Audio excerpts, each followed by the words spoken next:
ബംഗ്ലാദേശിൽ തെരഞ്ഞെടുപ്പ് പടിവാതിൽക്കൽ എത്തി നിൽക്കെ ഇന്ത്യയുടെ നെറ്റി ചുളിപ്പിക്കുന്ന ഒരു വാർത്തയാണ് ഇപ്പോൾ പുറത്തു വരുന്നത്. ചരിത്രപരമായി ഇന്ത്യ വിരുദ്ധ നിലപാടുകൾ സ്വീകരിക്കുന്ന പാകിസ്ഥാൻ അനുകൂലികളായിട്ടുള്ള ജമാഅത്തെ ഇസ്ലാമിയുമായിട്ട് സുഹൃത്തുക്കളാകാൻ അമേരിക്ക ആഗ്രഹിക്കുന്നു. ഷെയ്ഖ് ഹസീനയുടെ പതനത്തിന് ശേഷം ബംഗ്ലാദേശിലെ രാഷ്ട്രീയ സമവാക്യങ്ങൾ വ്യക്തമായി മാറിയിട്ടുണ്ട് എന്ന് നമുക്കറിയാം. അമേരിക്കയുടെ ഈ നീക്കം ഇന്ത്യയെ ലക്ഷ്യം വെച്ചുള്ളതാണോ എന്നുള്ളതാണ് ചോദ്യം. വാഷിംഗ്ടൺ പോസ്റ്റ് പുറത്തുവിട്ട നിർണായക വിവരങ്ങൾ നോക്കാം. വാഷിംഗ്ടൺ പോസ്റ്റ് എന്ന അമേരിക്കൻ മാധ്യമത്തിന് ലഭിച്ച ചില ഓഡിയോ റെക്കോർഡിങ്ങുകളാണ് ഈ വാർത്തയ്ക്ക് ആധാരം. ഡിസംബർ 1 ധാക്കയിൽ വെച്ച് ഒരു US നയതന്ത്രജ്ഞനും പ്രാദേശിക മാധ്യമ പ്രവർത്തകനും തമ്മിൽ നടന്ന അടച്ചിട്ട മുറിയിലെ സംഭാഷണത്തിലാണ് അമേരിക്കയുടെ താല്പര്യം, ഈ ജമാഅത്ത് ഇസ്ലാമിയോടുള്ള താല്പര്യം വെളിപ്പെട്ടത്. റിപ്പോർട്ടുകൾ പ്രകാരം ജമാഅത്ത് ഇസ്ലാമി നേതാക്കളെ തങ്ങളുടെ സുഹൃത്തുക്കളാക്കാൻ US ആഗ്രഹിക്കുന്നുവെന്ന് ഈ ഉദ്യോഗസ്ഥൻ വ്യക്തമാക്കുന്നു. ഫെബ്രുവരി 12 നടക്കാനിരിക്കുന്ന ബംഗ്ലാദേശ് തിരഞ്ഞെടുപ്പിൽ ജമാഅത്ത് ഇസ്ലാമി മുൻപില്ലാത്ത വിധം മികച്ച പ്രകടനം കാഴ്ചവെക്കുമെന്ന് അമേരിക്ക പ്രതീക്ഷിക്കുന്നു. അമേരിക്ക കണക്ക് കൂട്ടുന്നു.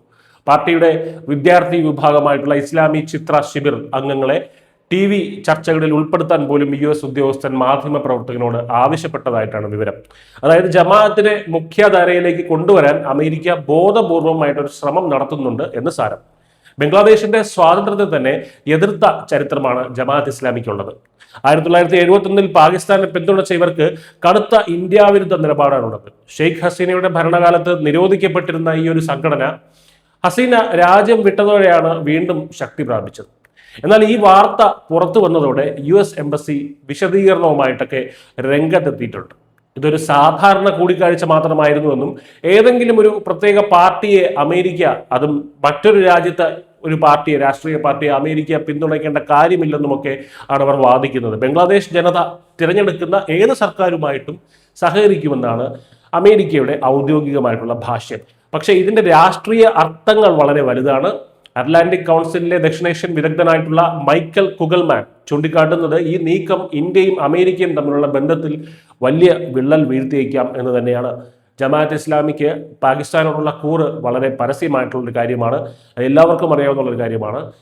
അവർ തീവ്രവാദികളാണെന്നും നമുക്ക് എല്ലാവർക്കും അറിയാവുന്ന കാര്യമാണ്. അപ്പോൾ ന്യൂഡൽഹി അവരെ കാണുന്നത് പ്രാദേശിക സുരക്ഷയ്ക്ക്, പ്രത്യേകിച്ച് ഇന്ത്യയുടെ വടക്ക് കിഴക്കൻ സംസ്ഥാനങ്ങൾക്ക് ഭീഷണിയായിട്ടാണ്. ബംഗ്ലാദേശ് നാഷണലിസ്റ്റ് പാർട്ടി കഴിഞ്ഞാൽ ജമാഅത്തെ രണ്ടാമത്തെ വലിയ ശക്തിയായി മാറുമെന്ന് പ്രവചിക്കപ്പെടുന്നുണ്ട് ബംഗ്ലാദേശിൽ. ഈ സാഹചര്യത്തിൽ ഇന്ത്യയുടെ സുരക്ഷാ ആശങ്കകളെ മുഖവിലയ്ക്കെടുക്കാതെ ജമാഅത്തിനെ കൂട്ടുപിടിക്കാനുള്ള അമേരിക്കയുടെ നീക്കം ദക്ഷിണേഷ്യയിൽ ഇന്ത്യയുടെ സ്വാധീനം കുറയ്ക്കാനുള്ള ഒരു തന്ത്രം കൂടിയാണോ എന്ന് സംശയിക്കപ്പെട്ടിരിക്കുന്നു. News desk Malayalam.